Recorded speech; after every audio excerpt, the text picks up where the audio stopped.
नमस्कार, केसरी उजाला न्यूज में आप सभी का स्वागत है। मैं हूं श्रुतिका। रुक करते हैं खबरों की ओर। रक्तदान कर आप किसी जरूरतमंद की जान बचा सकते हैं। ऐसे लोगों की मदद के उद्देश्य से सिंधु युवा फोर्स द्वारा जरीपटका में संतराम हॉल में मेगा रक्तदान तथा प्लाज्मा टेस्टिंग शिविर का आयोजन किया गया था।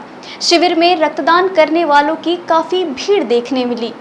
ऐसे समय में जब पूरा देश कोरोना वायरस से जूझ रहा है, महामारी के खिलाफ स्वैच्छिक रक्तदान शिविर का आयोजन सिंधु युवा फोर्स द्वारा किया गया।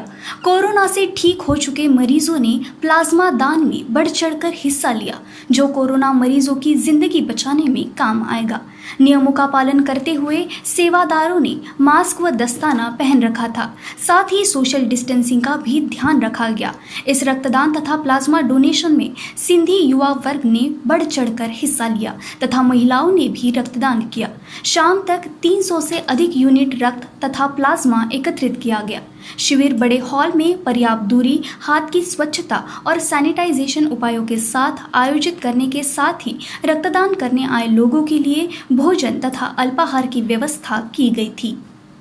यह जो सिंधु युवा फोर्स जो सोशल ऑर्गेनाइजेशन है, जो कि इतने सालों से ब्लड डोनेशन कैंप्स ऑर्गेनाइज करती थी, आज उन्होंने यहाँ पर ये कैंप का और फिर से एक बार ऑर्गेनाइज़ किया है।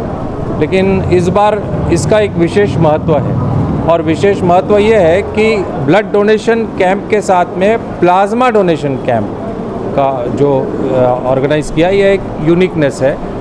अब क्योंकि हम एक कोविड पेंडेमिक से गुज़र रहे हैं, हम सब जानते हैं कि आज कोविड की महामारी जो है वो कितना हमको नुकसान पहुंचा चुकी है।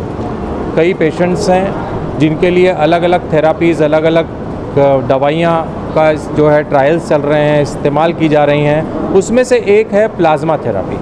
अब ये प्लाज्मा थेरापी क्या होता है कि जो पेशेंट्स जिनको कोविड हो चुका होता है, उनके शरीर में एंटीबॉडीज़ बन जाती हैं, और ये एंटीबॉडीज़ जो होती हैं, ये आमतौर पर जब कोविड का जो पेशेंट होता है उसके तकरीबन 1 महीने बाद, 28 दिन के बाद में एंटीबॉडीज़ शरीर में तैयार हो जाती हैं। ये जो प्लाज्मा डोनेशन है, ये बेसिकली उन्हीं पेशेंट्स के लिए है जो कोविड पॉजिटिव पेशेंट थे, जिनको अभी 28 दिन या उससे ज़्यादा हो चुके हैं, और जिनके शरीर में एक पर्टिकुलर मात्रा से ज़्यादा एंटीबॉडीज़ तैयार हो गई हैं। अब इनका जो प्लाज्मा है वो यहाँ पर ले लिया जाएगा, और उसके बाद में जो अभी कोविड के जो नए पेशेंट्स रहेंगे, जिनमें यह एंटीबॉडीज़ की आवश्यकता है, उनको यह प्लाज्मा दिया जाएगा ताकि उनको हम क्योर कर सकें। तो यह एक बहुत ही अच्छा काम है, और मुझे लगता है कि